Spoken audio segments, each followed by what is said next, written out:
those who sought it a chance to reconnect with the world before the 1960s changed things forever. At the rock near the summit of Little Round Top stands a bronze sculpture of some guy in a uniform with binoculars, as seen by a 10-year-old. There, my brother, sister, and I got a lecture, delivered in that factually questionable way in which most fathers pass on history to their children, presented as if it were a classroom lesson. We were to understand what the place meant and why it should be important to us, or else. Being good Americans seemed to require that we understand and appreciate what happened there, and Dad wanted to make sure we got with the program at an early age. As the youngest, I was the least likely to get it. The pool at the hotel was the object of my desires, but I don't think any of us except Dad wallowed in the meaning of the place on that first trip. We did, however, get a lot of life lessons for years afterward, draped in the anti-1960s symbolism of Gettysburg. It was good context for my father. Another 18 years passed before I made my second visit to the battlefield and Little Round Top. Having learned from my father's books what Maine men had done there, I too had become smitten. 2 more years, and I was enrolled in graduate school, studying 19th century American history and reading, researching, and writing about Gettysburg and Little Round Top.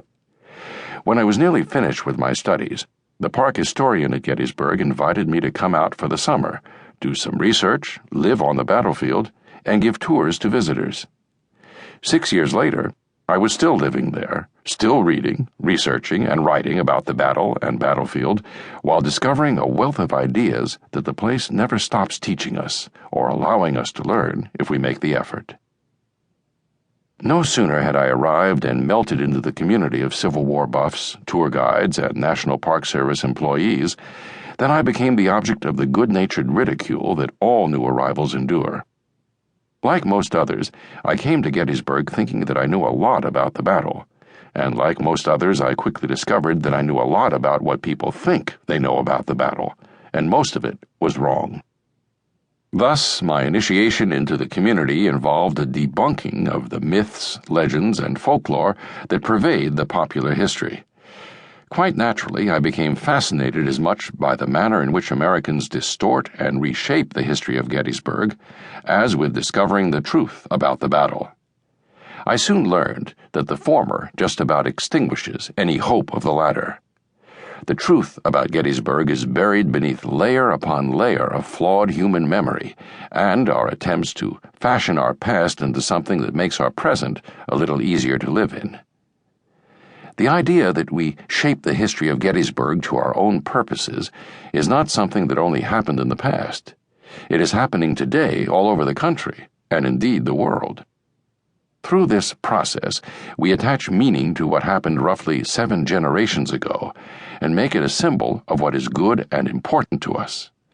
Having done this, we revere the story and the place, passing it on to the next generation with our new adornments, while sending to the future an image of the past to revel in and learn from. We create mythology. Meaning is an important part of Americans' relationship to Gettysburg. In my own experience with the place and its story, I have witnessed too many different kinds of meaning to count. For my father, it was in the connection he felt to the soldiers who fought there. Regular people like him who came from where he did and had done something highly significant, unusual, and heroic.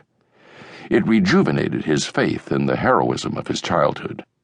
For me, it is a vehicle through which I can learn about how people process their past, how they shape and use their history, and I can watch it happen there as if studying an experiment in a lab.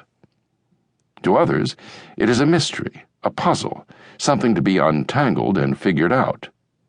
People get married there, commit suicide there, even have their children there in an effort to connect with the place and its meaning to them. A 1990s visit to the battlefield inspired Chief Executive Officer Jack Welch and his company, General Electric, to completely reorganize their business strategy. As a result, company revenues rose by 64%. Military personnel use it as a training ground.